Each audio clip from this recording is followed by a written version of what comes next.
Royals just had a winless homestand. They got swept at home by the Athletics. It's pretty tough sledding right now, so let's go ahead and talk about it.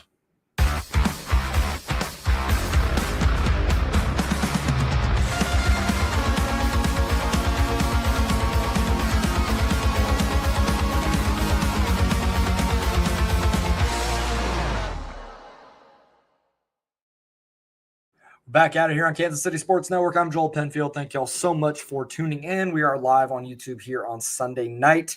So if you are mostly an audio side listener, be sure to come and hang out, subscribe on YouTube, and be a part of the conversation in the chat. And we'll drop your questions. It's a little more interactive on this side. Be sure to subscribe if you're watching this in your video only. Be sure to subscribe on the audio side as well. Hit notification bells on all platforms. So when our content goes live. We'll still be live. We'll be talking 3 days a week throughout the rest of the season, wins or losses.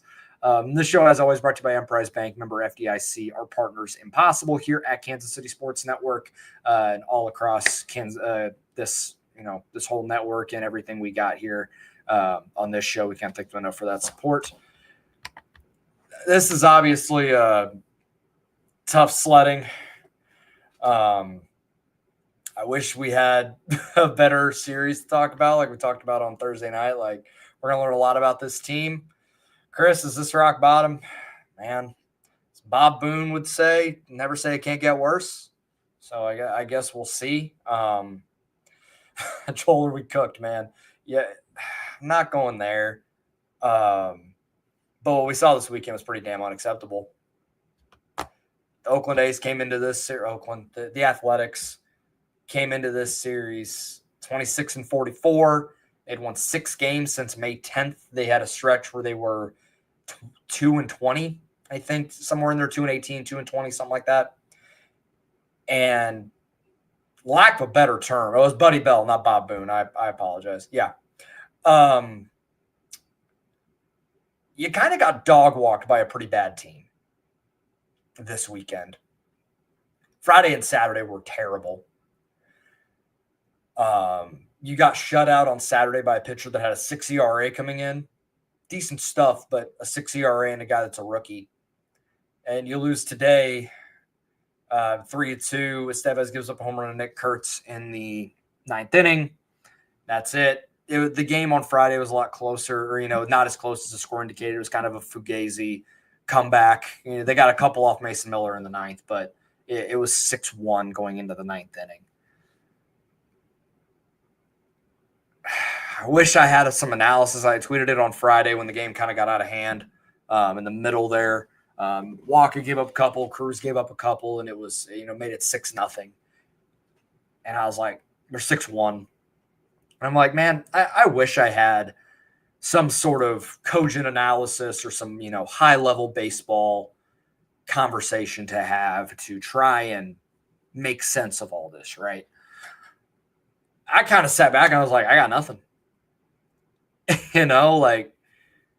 This team is playing really bad baseball. I've had, people in my mentions, someone said it the other day. I can't remember who it was. I apologize.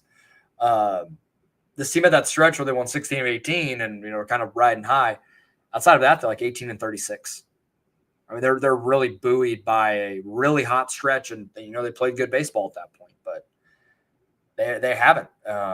They've lost, what was it, 8 of 9, since last week. And you lose 2 or 3 of the White Sox, come home, you get dog walked by the Yankees. That is what it is. The Yankees are one of the best teams in baseball, but this was a chance to get right against a bad team, and you let them come in and steal your lunch money in your home ballpark. And you got some pretty good crowds this weekend too. 30,000 plus on Friday for Gordo's Hall of Fame induction, team Hall of Fame induction, which was well-deserved and very cool to see. And then Saturday, you got the Bobby Wood Jr. bobblehead, 30,000 plus there. And, I mean, that team was lifeless from the 4th inning on, it felt like. Just a rough time for this team. And Curtis here, when Bobby's pressing, the whole lineup struggles. Yes, he had an RBI double today. Other than that, he was horrendous the entire homestand. Yeah, he kind of got right today. He had 2 hits, the RBI double. He was 0 for the homestand, or 1 for the homestand before that. And I think people are kind of not overplaying the Bobby thing because he's had a rough stretch here for a couple of months, but he's still, I think people need to understand, like, he's still one of the top 7 players in the sport at worst, right? He is in a slump right now. All players go through it. It's just more noticeable now because the rest of the offense has been pretty poor all season long. Maybe saying it's been pretty poor is putting it lightly. But it is noticeable when he's not coming through and when he's not playing at the MVP level that he did last year. It's just an all-star level, just down a couple notches. You see the difference it makes. And Vinny, even with Vinny starting to get right, Salvi's been hot and cold, but he's had, a couple of decent games here. The injection of, what Caglione can do. And just to preface, I have zero concern about him. If anyone wants to talk about that later, I have like zero concern about him right now. He's like the least of the Royals' problems.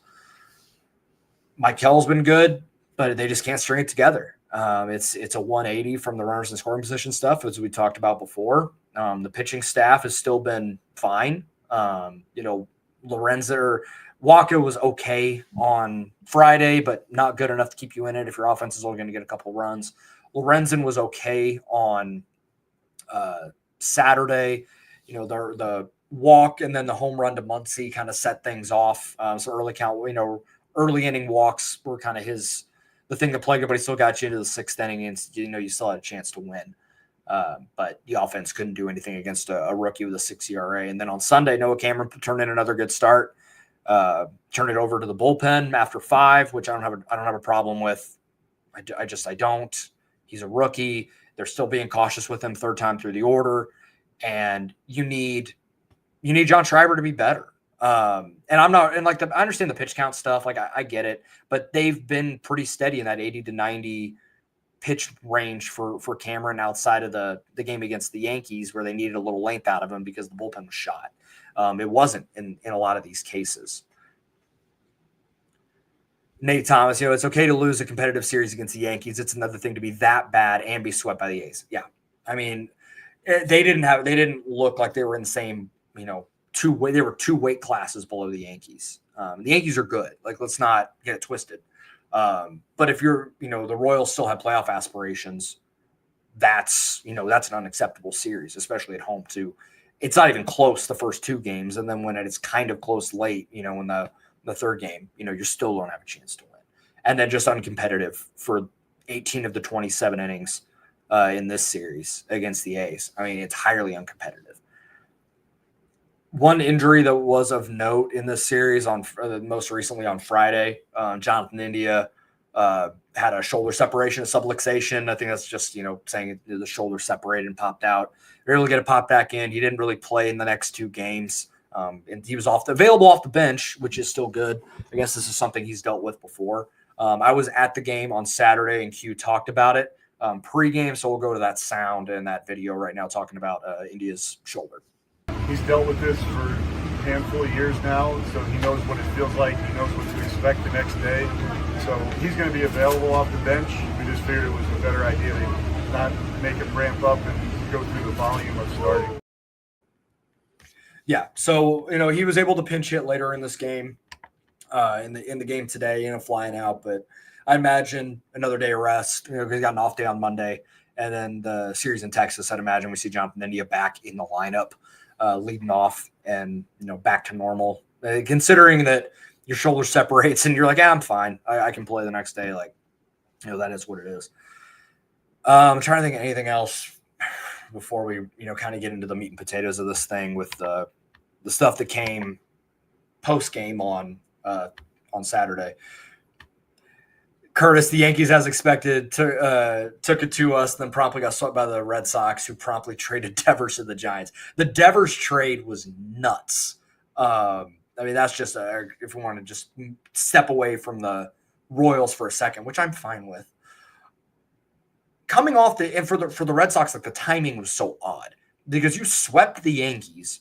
You got a little bit of life back in you when they were kind of middling where the Royals are, frankly, underachieving and, kind of in the wild card mix, but not really. And they kind of get hot here for a little bit, and they end up sweeping the Yankees at Fenway. Devers hits a home run, and Robert Murray, who covers those Bay Area teams, they just traded Devers to the Giants.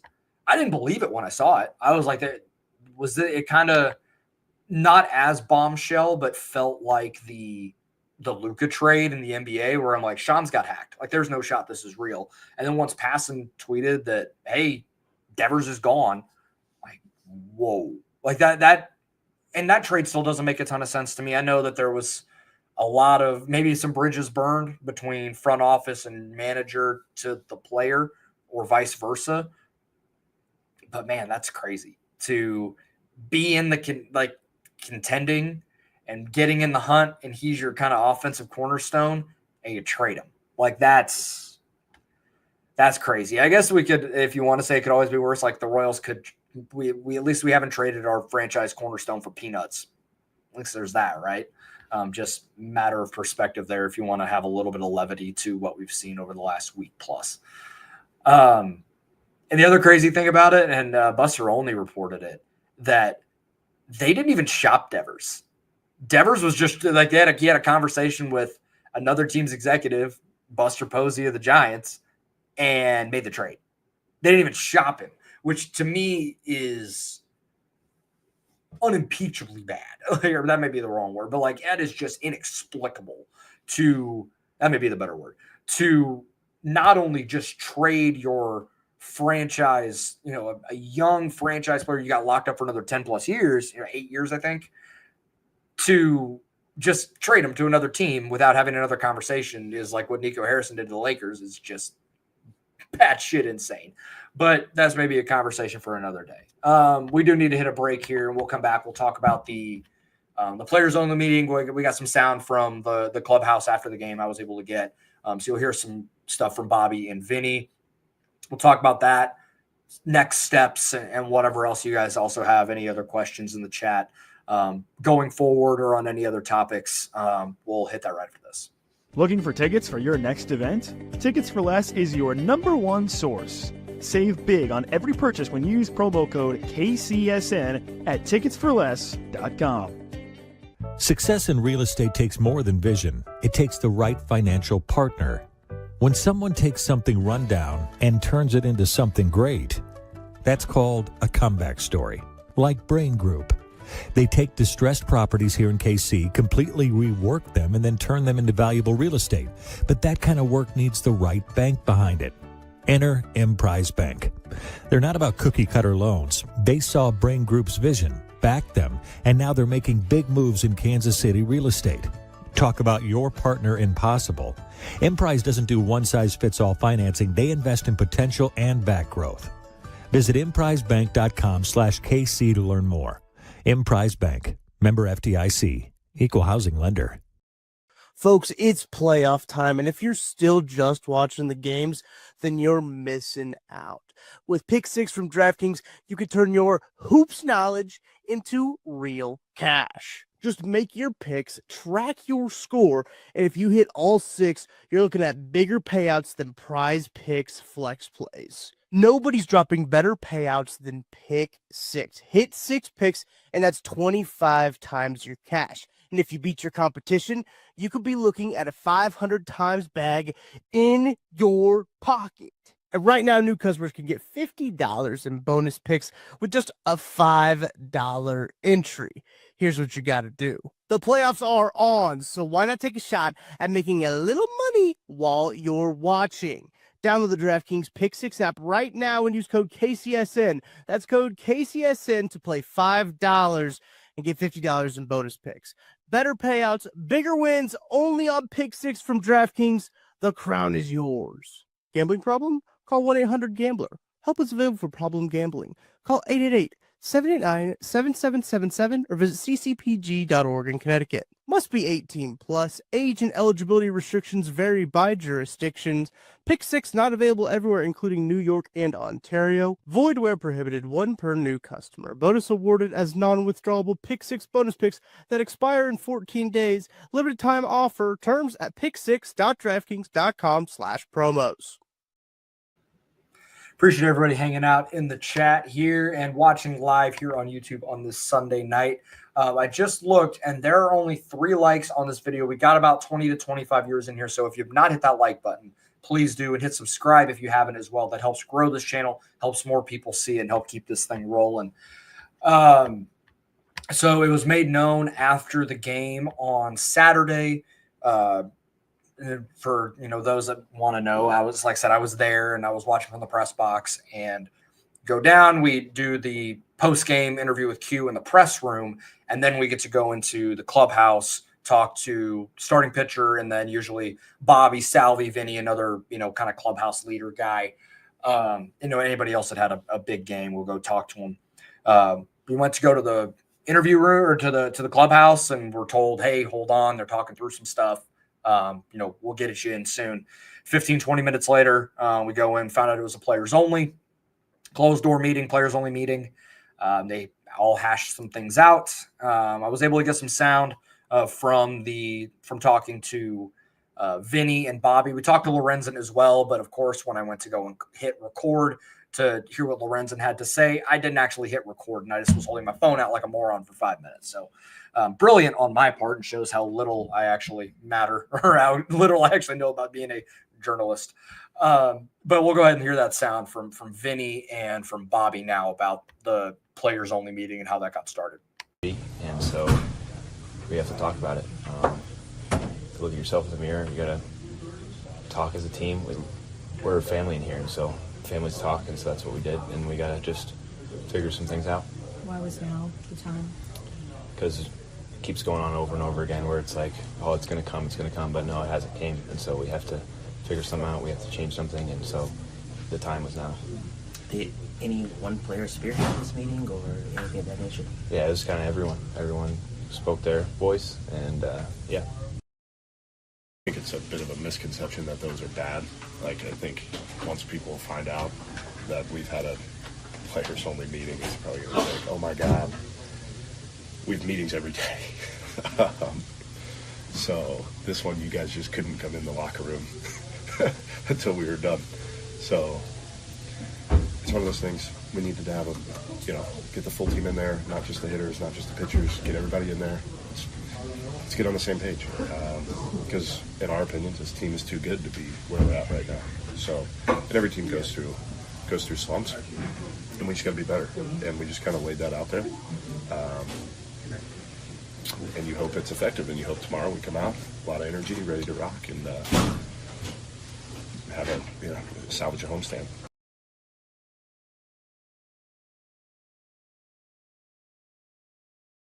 My mic's muted. Brilliant on my part. I have to mute my mic so that you guys don't hear anything, so you can just hear the sound. So you guys heard, that was obviously on Saturday before the game on Sunday, which obviously was a loss as well. So didn't go the way that you hope after a players only, and usually hopefully those things usually have a positive impact and kind of turn things around. It still felt like they were kind of heading in that direction. You felt like something like this was going to come at some point, that the boys gotta get this figured out, and they need to kind of do it on their own. And the one thing that I did take away from all three of those guys, between Lorenzen, Bobby, and Vinny, is that they all came away from that with a pretty positive mindset, that it wasn't a fire and brimstone, people, right at each other's throats jawing. Not one of those types of players onlys that you'll sometimes hear about. Seems like it was just kind of a, hey, we got to get this shit figured out sort of thing. And a bunch of people spoke their piece from what they said. A lot of guys spoke up. It wasn't just one veteran or one clubhouse leader kind of holding court. So that, to me, is an indicator that this was a team-wide thing and not just one person trying to kind of rally the guys. It was a team effort. It was Bobby said, it's like a family, family's got to talk things out. They all have, that sort of mentality. And I think that's a good mentality to have as we move forward. They talked about as well, kind of if they felt any pressure or a relief of pressure from being able to talk things out as a team here.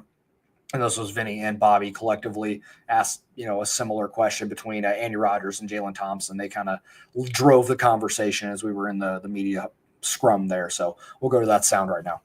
That's how we got to go each and every day. You nailed it. It's one day at a time, and then give it your all that day. And then so when you go to sleep at night, you're able to go to sleep happy that you gave your all that day. And so that's the ultimate goal each and every night, because you never know when it's going to be your last day. You got to treat every day like it's the last and make the most of every opportunity you get, because there's millions of people that would rather be in our shoes, and we have to make the most of it. I feel like you guys have gotten away from that mentality a little bit. I don't know if it's added pressure or whatever it is. It's just we just got to get back to just being ourselves.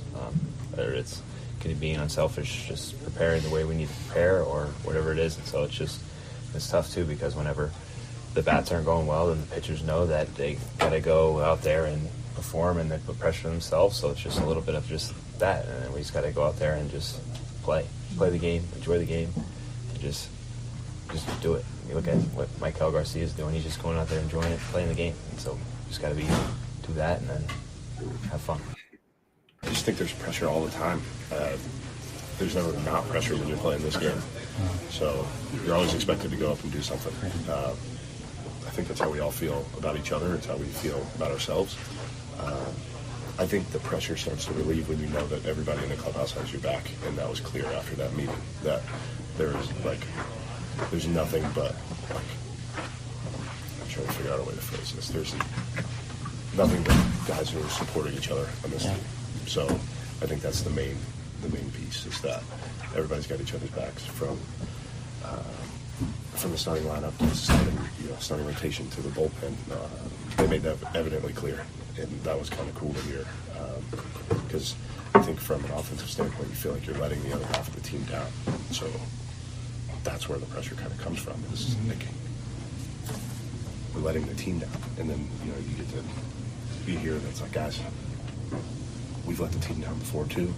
You guys have picked us up. Like, let's just all get on the same page, and let's just try to create some energy and do something. So Curtis asked this in the chat during that sound. Was Lorenzen asked, or did he say what the pitching staff said in the meeting? No one really gave any specifics to the conversations, and frankly, I'm okay with that. They don't owe us that, though that is conversations that happen within the team that they need to get figured out themselves. Vinny kind of said it in there that the hitters, they obviously talked about how their shortcomings and stuff, and seems like the pitchers had a thing of we've all screwed up too. We gotta come together and just get this thing figured out. Seemed to be the sentiment of this. So and for the most part in those meetings, you never hear truly the quotes that come out of it. And I don't think we are owed that.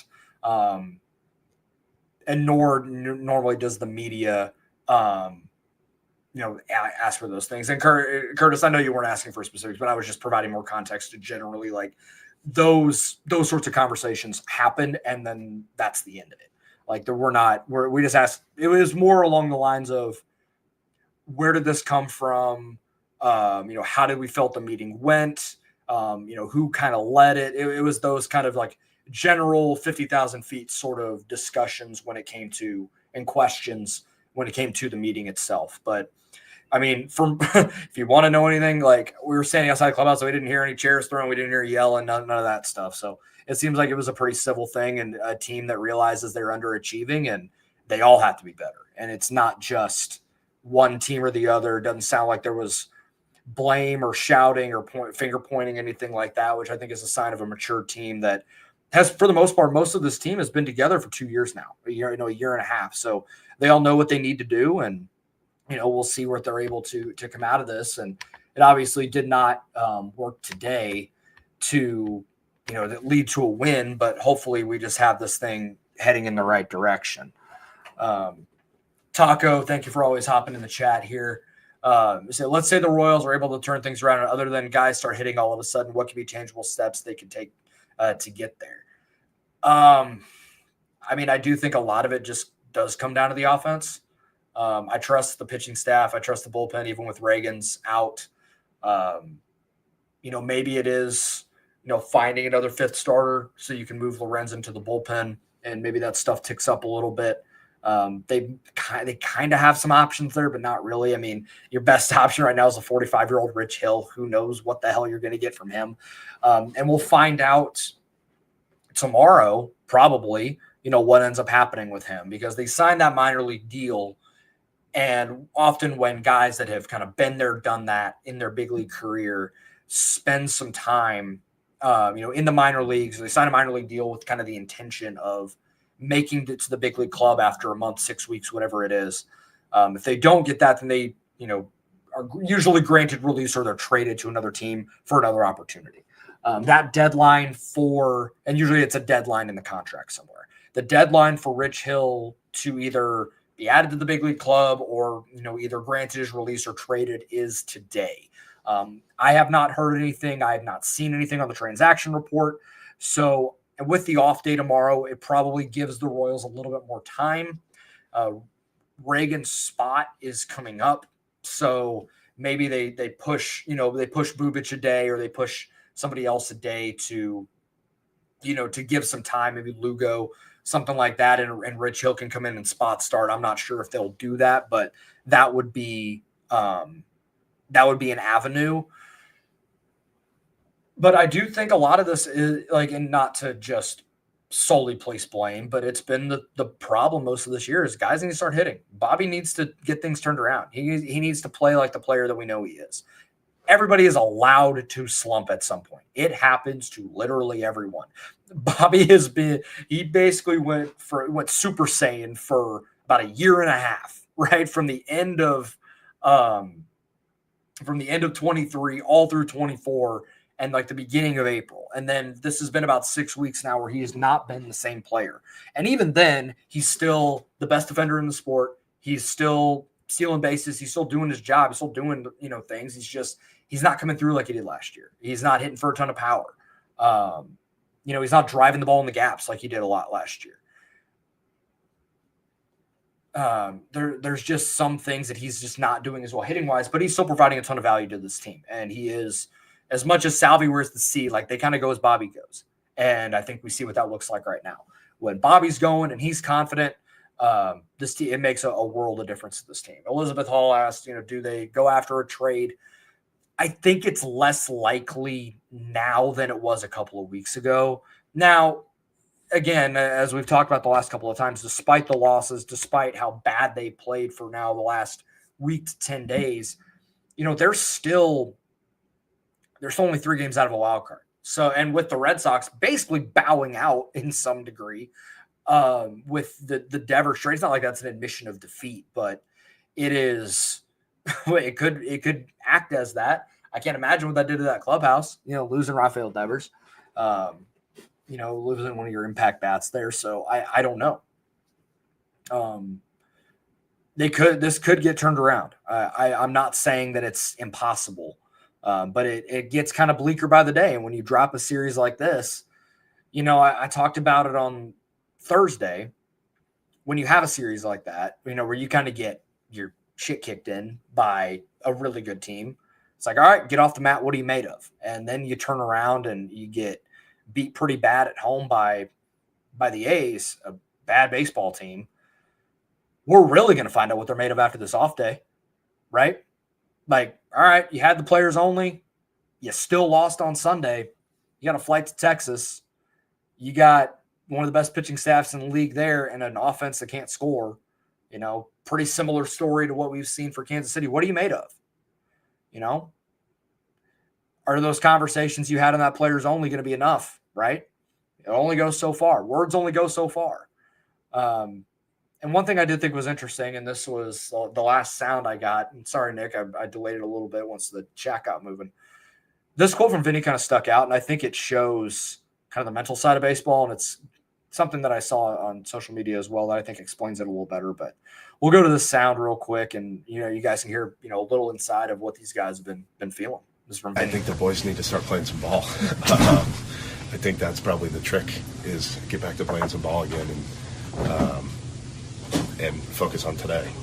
Right now I'm focused on tomorrow. But yeah, I think we just need to get back out. As dumb as it sounds, we need to enjoy. I don't know about you guys, I felt like nobody enjoyed today. It was quiet. Even in the first inning, it was just quiet. So tomorrow that won't be the case. We'll be ready to roll. Smiles on our faces, ready to win a ball game. It obviously didn't happen, but You can tell like this team is just trying to take on that mentality shift to what they had last season. And you could feel, and Vinny said it, no one really enjoyed today. The energy was quiet. That was pretty apparent early. And the third inning of this game is when you really felt like they just didn't have it today. Mike Kell comes up and singles in the third inning on Saturday. Bobby walks, a balk or disengagement violation by Lopez, moved runner second and third, Vinny up. And he flew out, and that was pretty much their last scoring chance. That was it. And you could feel just, this is it. This is all they have today. This is all that's going to happen. And hearing that admission is kind of hard from professional athletes. And Curtis said, that quote from Vinny is interesting. As Q said, there was energy in the dugout. Yeah, Q said the same thing. I did think that was interesting that, but that's also a matter of perspective, player versus, player and player as, versus manager. Clearly there was a disconnect there. But you also got to wonder how much is a canned answer to the media, like just a cliche sort of thing versus, what Vinny said. And I do think there is a level of, this is why I love Vinny. It's why, you like talking to him, because he's not going to give you a cliche answer very often. He's not that he's, going to speak his mind in a crazy way, but like he is very authentic. And I think that you got an authentic answer from him in that instance. And this is where and I think it was from Royals Data Dugout said it. And I couldn't have said it better myself because I had the same thought. I just didn't post it. I've tried to be better about not spamming tweets as much lately. But he said, morale does not lead to wins. Wins lead to morale, right? Like you can have all the positive energy in the world. You still got to go out on the field and go win. And winning is that's why the phrase like winning cures all comes into play. It's a situation where when you stack wins, it's easier to go, hey, we won 5 of our last 7. Hey, we lost today. Hey, we're back at it tomorrow. Like it's easier to do that when you're winning. Both Vinny and Rex have spoke their mind this season. Very refreshing. Yeah. Rex is a quote and a half most days. Absolute gem of a human being. But it's harder to just go, hey, we're back at it tomorrow when you're losing, right? It's harder to do that because going to the ballpark is hard. It's a 162 game season. When you're stacking losses, it's more difficult mentally on you. And I think we're seeing that this year from a group that, did so much winning last year, really didn't get swept at all. I think the first time they got swept was like mid-July, right before the All-Star break against the Rangers, I think it was. And that was the first time that happened. And then it didn't really happen again until September when things kind of fell apart a little bit before the playoffs after Vinny got hurt. So this team did a great job of being able to be the stopper and just not let it, even if you played poorly the first 2 games, we're going to find a way to win the getaway game or whatever the case. This team they're just not able to do that this year. And I don't know what that disconnect is. Like that's the thing that I have not been able to figure out is so much of this team is the same as last year. Not entirely, but the core of the team is the same. The leaders are the same. A lot of the veterans are on the team that are still here. You got a couple young guys that you got up, like in Cags and Noah Cameron. But a lot of this, it's the team that made the playoffs. And it's the team that had that same mentality last year, and it's just not working. So I don't know if there needs to be a vibe shift somewhere. I don't know if there needs to be a change somewhere that and that's the thing that I cannot figure out yet. I wish I had a better answer. You'd think watching this team, being around them, I would be able to figure out what's this. But so much of this team is the same, and so much of their mentality is the same. It's just that last year led to wins, and this year just hasn't done that. The good news is there's still a lot of games left. I mean, there's 90 some odd left, or around that, plus or minus. I don't know how many games. I don't know. Half the time I don't know what day it is. Half the time I don't know how many games are left. But all I know is that there's still a lot of season for them to keep going. So we've seen teams be able to turn it around from a start like this, even as recently as last year. I mean, the Tigers were kind of middling like this. The Padres last year were kind of middling. The The Braves, the year they won the World Series in 21, were kind of around here. So it can be done. I'm not saying that it can't. But with each passing day, it gets a lot harder. And we'll see what, as I said before, like you're going on a 6-game road trip. You got the Rangers, who are kind of in a similar spot to you, and the Padres, who are one of the better teams in the National League. Going on the road for both. What are you made of? Can you get off the mat? And we'll see if they're able to. We don't know what changes are going to be made, with the off day. We don't know what roster moves are coming yet, unfortunately. I'll get some probables here for you for this series, and I think we'll go ahead and get out of here. I've rambled long enough for 35 minutes tonight. I appreciate those that popped in the chat, asked questions, left comments to kind of help drive the discussion tonight. Makes my job a lot easier because, I didn't want to do another game by game analysis of this. Why would you want to? It's a little different when things start to go sideways and then you end up talking about the same stuff over and over again. That's really what we've seen here.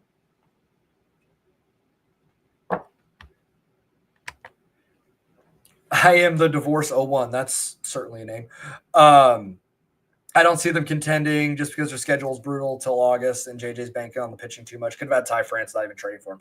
Yeah, I understand that the Ty France thing is kind of funny because that guy just absolutely kills this team. But the roster construction with Ty France would have looked weird because you already have 2 first basemen, now 3 basically with Cags. So that would have been a little odd, but I understand the point of there are certain moves they could have made to try and improve the offense, and they didn't do enough with it. And we're seeing the result of that, the negative consequence of that, of hanging on to Hunter Renfroe for as long as they did. They're trying to mix and match parts, and it hasn't worked. We'll see, how things progress as Cags gets more at bats, more comfortable, and he has looked more comfortable on the whole over this series. He hit the ball hard most of the weekend when he did make contact. A couple strikeouts in some tough spots, but it is what it is.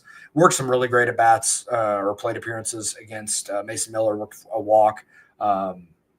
Worked a couple 3-ball counts and long counts against Jacob Lopez, lefty.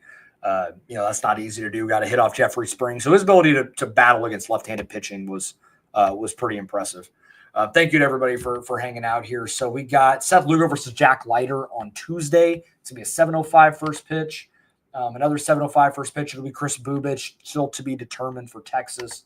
And then Thursday is Michael Wacha, and again, to be determined for the Rangers. And Thursday is a getaway day game, 1:35 first pitch before they head to San Diego. I will probably do a Tuesday night, solo recording, no live show. Talk about that first game, preview the next 2. Hopefully better things to talk about, and a little shorter episode. And then on Thursday, we'll do the normal live 8:30 recap the series, preview the weekend. Hopefully I can do that more than having to do a therapy session, State of the Union sort of thing. But I do appreciate everybody that is hanging out.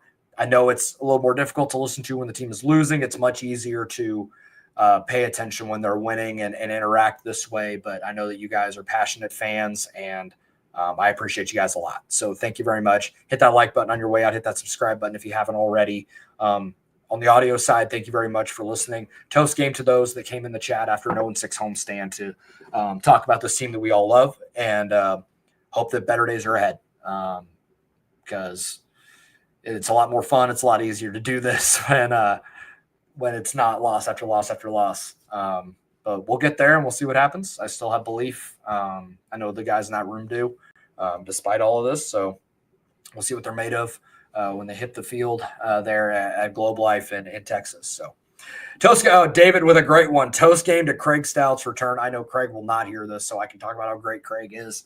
And I'm glad that he's back on the lab once a week. So a little cross promotion here for KCSN. Talk to y'all on Tuesday. Y'all hear from me Wednesday morning. I'll talk to y'all live here on YouTube on Thursday night. Take care, everybody.